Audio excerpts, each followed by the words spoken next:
من وحي شم النسيم، شيحة وتوحة الأنزوحة.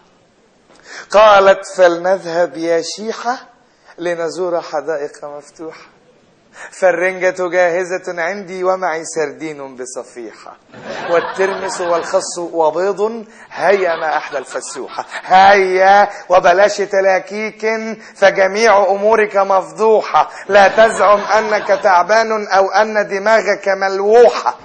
ومضت تتزين في دلع بالمجد أمام التسريح، فشخطت بها لن أخرج لن آكل يا بنت القنزوحة.